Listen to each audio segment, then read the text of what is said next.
The explorers descend into the long-forgotten hospital cellar, where rusted walls drip with decay, and the air smells of death. The desolate patient bed. Something feels wrong here. I faint crying, as if someone is trapped in the darkness.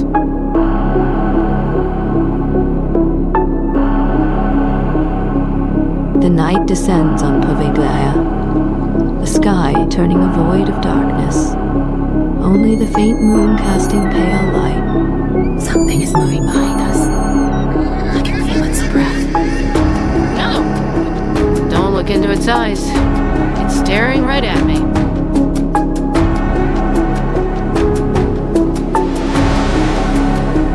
I cannot sleep. I cannot sleep. Every night, the sighs and calls of lost souls echo in my dreams. When I open my eyes, a dark figure stands in the corner, its eyes like endless voids. It's a warning. Poveglia never wants us to leave. The rusted walls and decaying beds echo with unseen cries as the trio discovers a haunting portrait of a faceless girl. The air thick with ancient sorrow.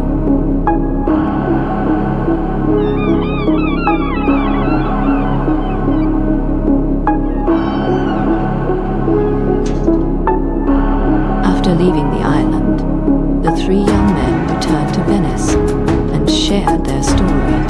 No one believed them until Marco vanished on a foggy night. Adriano was sad and his house was cracked, and the walls still bore the image of the girl from the island, her deep black eyes full of sorrow.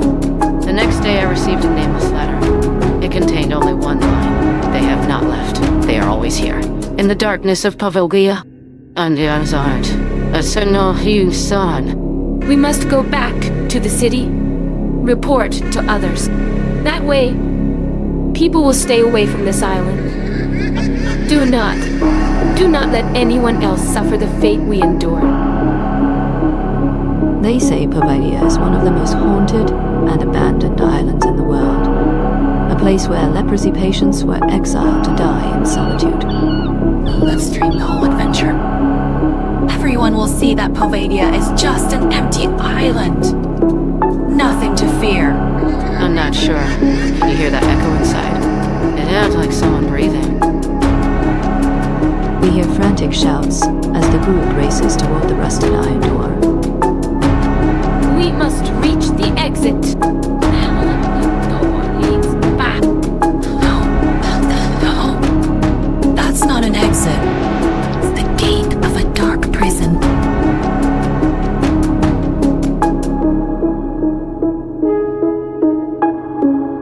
In 1720, as the bubonic plague ravaged Europe, Venice isolated the sick on the barren island of Poveglia, turning it into a grim quarantine camp of wooden shacks, damp beds, and relentless suffering.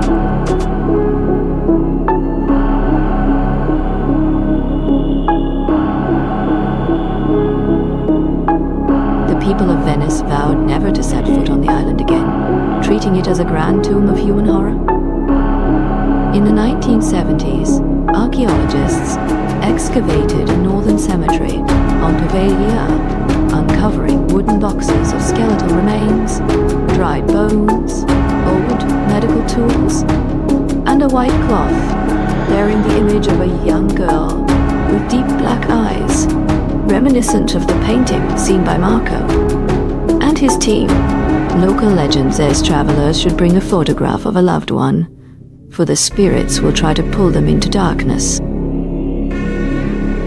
Entered the island at dusk, the fog thickening, and suddenly I heard a chorus of cruel laughter and whispers as if thousands of souls were mocking us. I turned. A pale woman.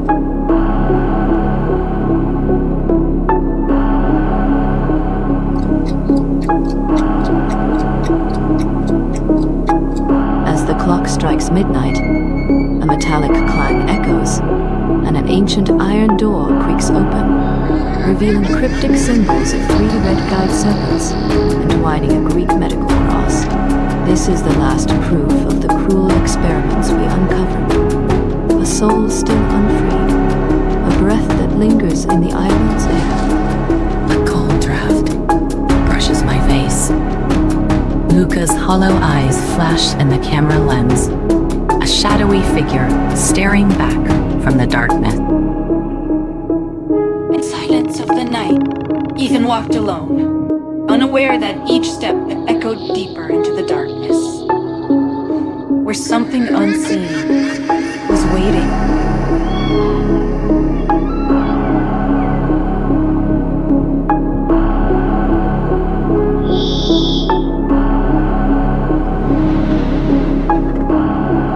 Through the broken doorway, pale light spills onto a forest that melts with the sea, and beyond it stands a girl in a white dress, gazing into the distance as if to whisper, "Do not forget. Inai. Haida. Lele."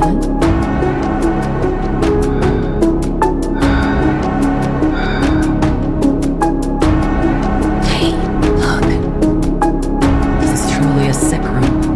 This one seems to have a bed that hasn't been torn yet. Something feels strange here. I hear a crying. It's like someone is screaming in the darkness. Turn on the flashlight. We'll record everything. We must return to the city, report to others. That way, everyone will stay away from this island. Don't let anyone else suffer the fate we suffered. The next day I received a letter with no sender's name. It only had one line. They have not left. They are always here, in the darkness of Poveglia. No. After leaving the island, the 3 young people returned to Venice and shared their story. No one believed them, until Marco vanished on a foggy night. His cracked house still bore the portrait of the island girl, her deep black eyes full of sorrow. Bleak island of Poveglia, a weathered wooden gate, opens onto the grim San Marco asylum, where patients are treated as cruel experimental subjects. Their screams echoing amid relentless saws, hammers, fire crackles, and electric arcs.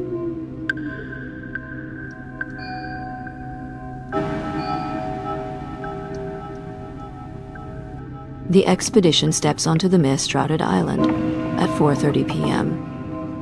The setting sun casting weak shafts of light over crumbling, moss-covered stone houses marked with strange medical symbols, and a faded iron sign reading San Marco de Poveglia, the end of the fallen.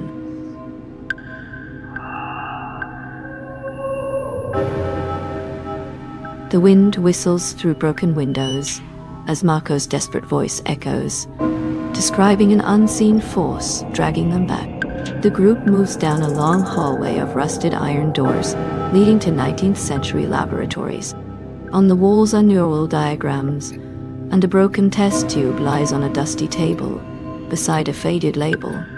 A cold breath whispers, "Don't let the pain go," while a dark silhouette flickers behind the camera.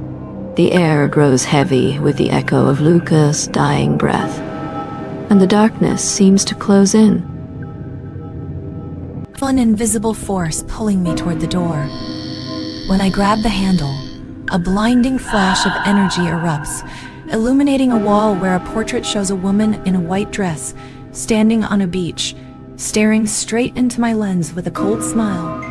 Before the wind returns, the door slams shut and darkness engulfs us. A gentle electric surge tingles across my skin like a strike to my heart, and I hear the woman's breath in my mind whispering, "Don't leave, we're still here." A deep, heavy sigh rises from below, as if hundreds of people are breathing as one. As we leave the house, the weak lantern flickers. Suddenly an ancient bronze bell tolls from the northwest, its resonant tone echoing like a guardian's call. He stands before the rusted gate as the storm rages. A pale woman in a white dress watches them from the moonlit shore. Camera flashes, capturing the terror. What are we seeing? We must burn the gate, so her curse cannot follow us.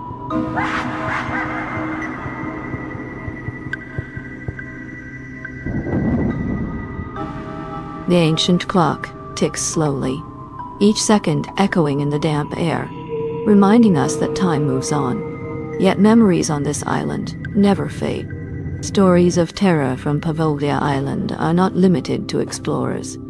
Thousands of unsuspecting visitors have become trapped, bearing unspeakable hauntings.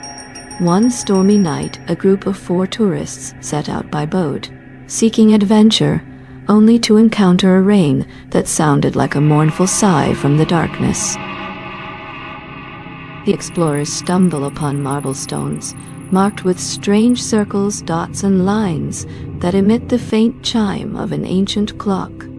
The symbols tell of plague victims, electrical experiments, and imprisoned souls. In a decaying wooden house, they confront a spectral white mother standing in a pool of dark water, her hollow eyes demanding a new soul before any may leave.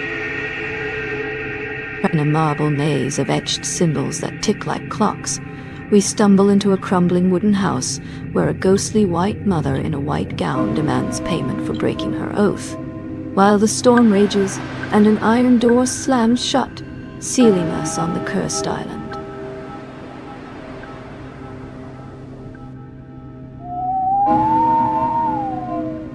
I rushed to the harbor and walked along the beach, where dried bloodstains and a torn white cloth lay like a ghostly dress, the soft surf and whispering wind offering a haunting silence.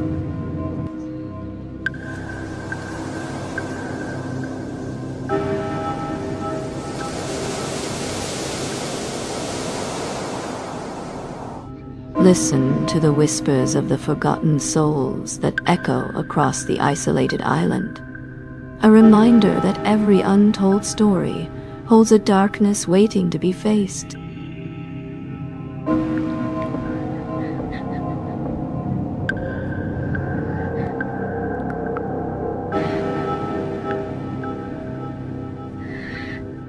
The camera glides through rusted walls and rotting wooden beds, the air heavy with decay, as Marco, Sophia, and Alessandro whisper in the darkness, their trembling flashlights revealing an ancient portrait of a ghostly girl and a warning carved beneath.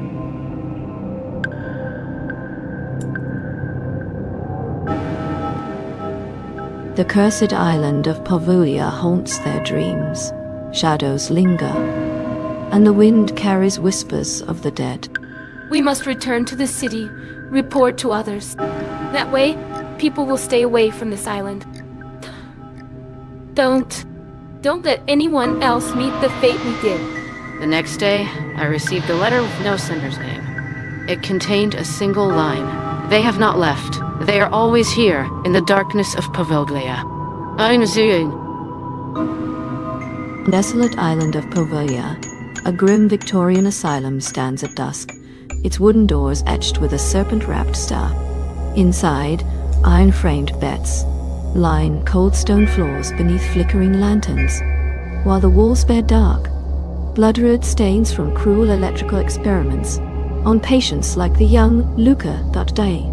The relentless sound of sawing wood, hammering metal, crackling fire, and a low electric hum echo through damp corridors, sealing the island's legacy of suffering and death. The cursed island of Poveglia, once a prison and a site of unspeakable experiments, lies buried beneath endless graves, rusted doors, and the lingering cries of tormented souls.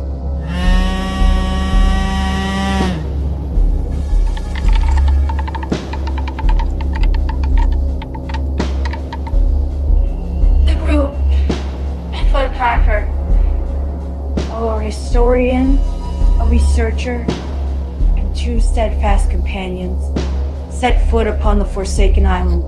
The wind howls like a lament. The waves crash in restless fury, and from the shrouded shadows, an ancient sorrow stirs, unseen, yet watching. The wind howls through cracked windows as Marco's desperate voice echoes, describing an invisible force pulling them back, the presence of a hidden specter, and a suffocating breath that will haunt them forever.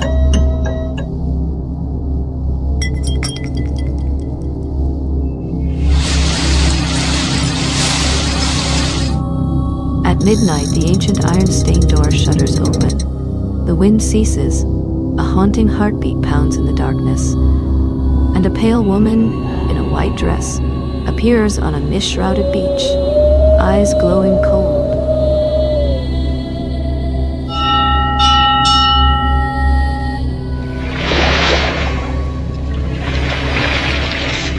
As the storm rages, the explorers confront the White Mother on the haunted shore, shattering the iron gate with fire and escaping through the moonlit breach, while the ghostly figure watches in silence.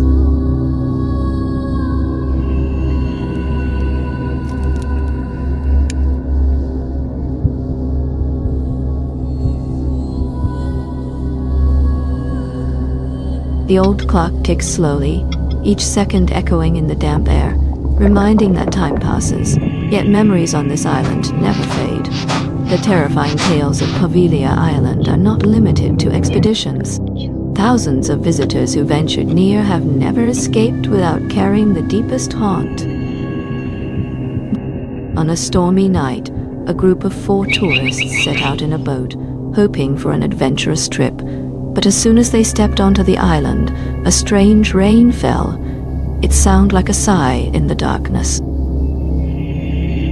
Steps into the ancient marble cavern, where rain drums on stone, and the faint squeak of rats echo, only to be confronted by the White Mother in the dilapidated wooden house, her hollow-eyed gaze chilling their souls.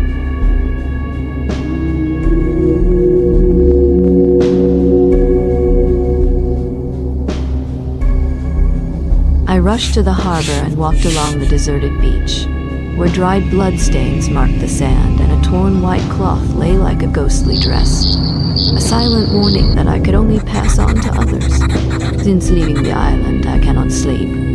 Every night the rain falls and carries a faint sigh, urging me to write down every detail so the lost souls are not forgotten.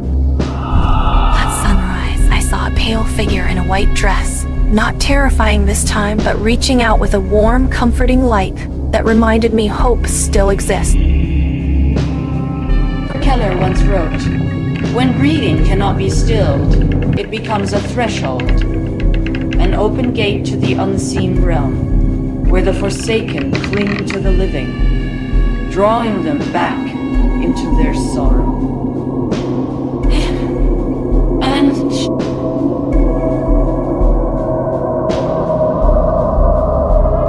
The dead cannot rest. Faint sighs linger, unseen eyes follow, and broken vows bind restless souls to the black sand shore, where a ghostly white figure drifts over the waves.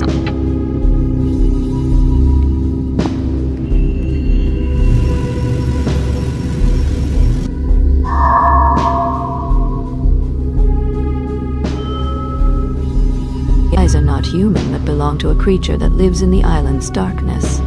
When they stare, a surge of energy rushes into the heart, quickening the pulse and weighing the breath. So, if we destroy the Iron Gate or burn a painting, will the souls truly vanish, or are they merely part of a larger cycle? Children, you have heard my warning many times. Poveglia is not a place to explore, but a reminder.